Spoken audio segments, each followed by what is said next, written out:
Connection with a raging wildfire about 20 miles east of Los Angeles. Hundreds of firefighters are trying to stop the flames from spreading.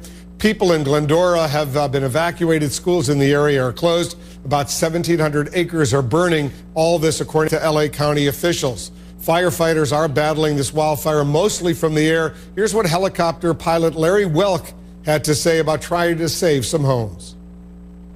We understand that there are mandatory evacuations for some of these foothill areas here. We don't know that this was particularly one of them. However, by the look of the fire here engulfing this house, it does certainly look like this may be one of the areas that was considered for evacuation. So no, we don't see anyone in the house itself. We don't see anyone around the house other than that one firefighter that we were able to spot just a couple of minutes ago here. But unfortunately, as you mentioned, this house is going to be a total loss. The roof has actually collapsed. The flames very active at this point. As we move into a clear spot, we can actually get a great shot of this fire here, and it is unfortunately consuming this house from top to bottom, left to right, and that is certainly some unfortunate news for the residents of this place here. But we hope that at the very least they were able to get out, and we certainly hope that firefighters are able to mitigate damage to some of the surrounding structures here and maintain some sort of order in the area here and not allow this fire to spread beyond the borders of this particular home. Under the most intense conditions, fires can generate their own weather patterns. And so,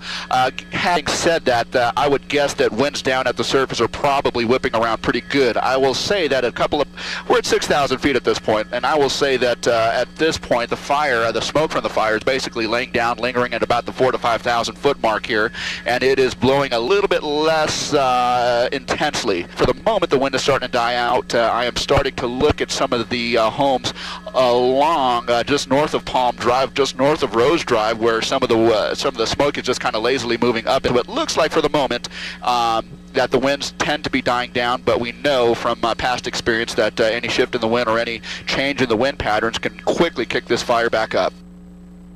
Amazing pictures there. Officials plan to hold news conference within the hour. We're going to bring you the new information as we get it. We expect to hear more about the 3 people who are now in custody.